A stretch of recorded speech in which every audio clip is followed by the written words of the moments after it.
As we head to the polls in a few weeks, I just want us to see Prop 50 from two vantage points as Californians and as Americans.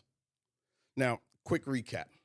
Prop 50 is Governor Gavin Newsom's response to President Trump's push for red states, especially Texas, to redraw congressional districts to add more Republican seats and blunt the usual midterm shift.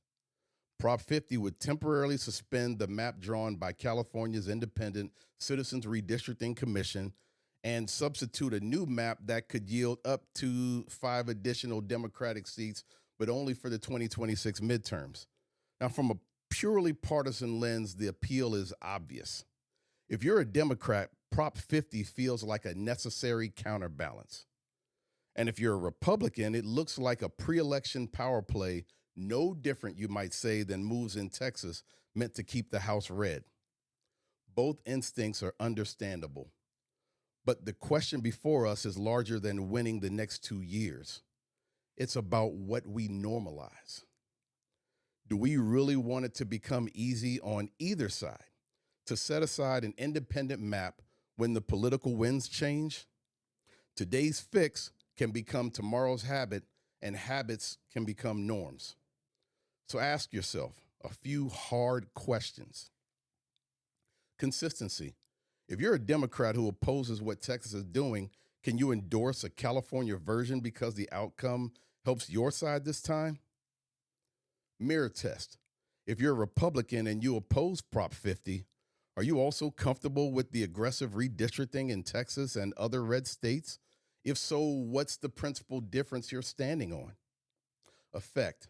If you're nervous about the precedent here, ask, would voting no on Prop 50 actually stop other states from doing the same? Probably not.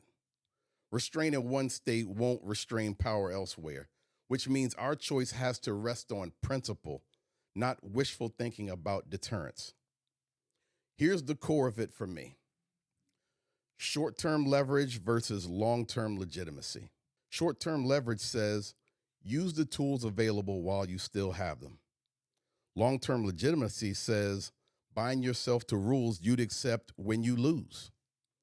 A healthy republic requires both sides to practice a little self-denial, especially when they can get away with the opposite. When one party uses process to secure advantage, the other will answer in kind. That spiral doesn't end with our win. It ends with the public trust worn thin and independent guardrails treated as optional. So, what are we really choosing with Prop 50? Not just a map for 2026, but a signal about whether independent redistricting is a rule or just a suggestion. Not just 5 potential seats, but whether we're comfortable making exception politics a recurring feature of governance. Not just our advantage now, but the permission structure we hand to our opponents later. Now, you might still support Prop 50 as a defensive measure in an arms race you didn't start. You might oppose it because you value the CRC even when it hurts your side. Reasonable people can land differently, but let's be honest about the trade.